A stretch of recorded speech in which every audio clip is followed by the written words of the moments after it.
I started having a goal and a dream. So, like, I wanted to get a medal in the Olympics when I was 7 years old. So this was an early dream. Like, ever since I started traveling, I felt like I want to do this. This is my passion. This is what I want to do in my life. This is this is it.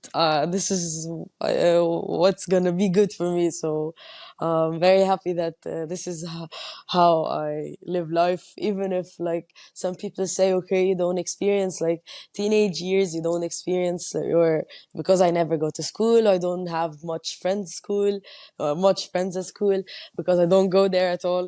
I only have like the table tennis experience, but I cannot change it. I do not want it. I don't want to change it for anything, really. It's so good. That is amazing. It's a blessing actually. It's not easy. There are people who spend their whole lives trying to find what they're passionate about. So that's Yes, very, very yes. cool. Yeah, that's So so you started traveling very young, and I was speaking with your mother, Dr. Rodwa, and she told me that she stopped traveling with you a couple of years ago.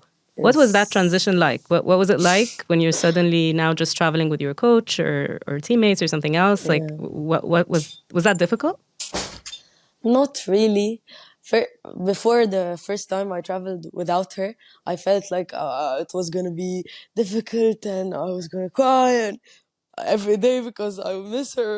Yeah, of course I missed her, but I felt good to be independent, to do things my own way, and to figure out things how to do things my own way.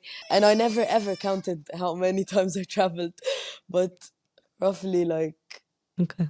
definitely 4 times a month or something, for different places a month, maybe more, maybe a little less, depends on the month. Like this month I'm going to a few different places, 4 different places in a row, and then last month I also went to a lot of different places, but a few months ago I only went like one time to China. So it depends, it depends on the month, on the schedule, because I wanted to do so good in school, and then I had a lot of big tournaments that a lot of people put expectations, a lot of people hold like me on this high thing that I can never lose, I should never lose, and Hannah this, Hannah that, Hannah. So last year it was crazy for me because I was only thinking about these people, how if I lose it will affect who, and if I what it was totally draining.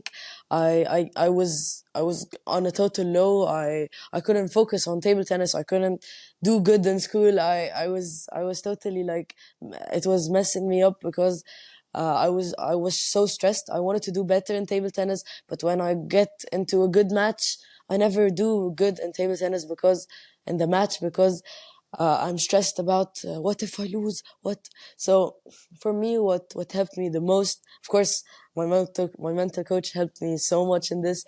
But one of the biggest things that helped me is like changing my mindset, thinking more that I just enjoy. Like now, I play for myself. I want to win because I want to win, not because I want to please other people. So this is like the number one thing for me that helped me really. Yeah. That's amazing that that's a lesson people spend a long time in their lives trying to learn, and it seems that you within a year you managed to get over that. So that's amazing. Um, it, you remind me a little bit of Coco Gauff. I don't know if you watch tennis at Yeah, all. I Do you know know her. Coco Gauff? Yeah, yeah. So I met Coco when she was even younger than 15, but I remember the first proper interview I Oh, had with her was when she was 15, and she reminds me of you. She just had a conversation with me. It was very chill. She spoke about handling the pressure, the expectations, and now she's the US Open champion at 19. And yeah, yeah. Us Egyptians play against the Chinese. We always think that there'll be a big gap, and so we enter the match in a mindset that okay, we just do our best. But why shouldn't we have a go to win against them?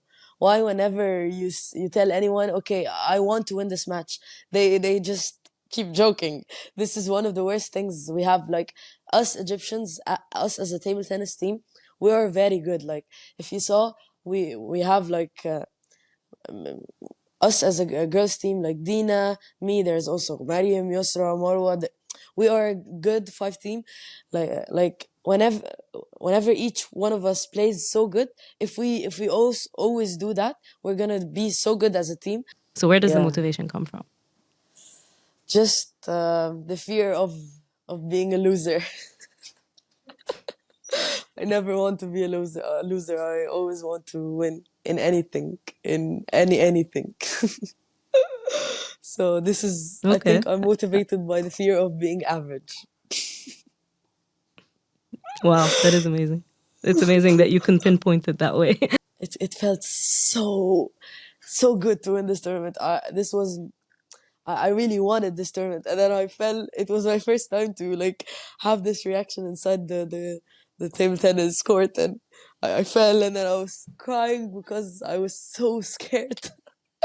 But this was, I think, the happiest moment after I won something. I still cannot really like take it in that I can be a role model for anyone because I just can live life and I'm just as a normal teen, you know. But when someone tells me, I love you, I'm like, okay, really? What? So I need to be more responsible, really.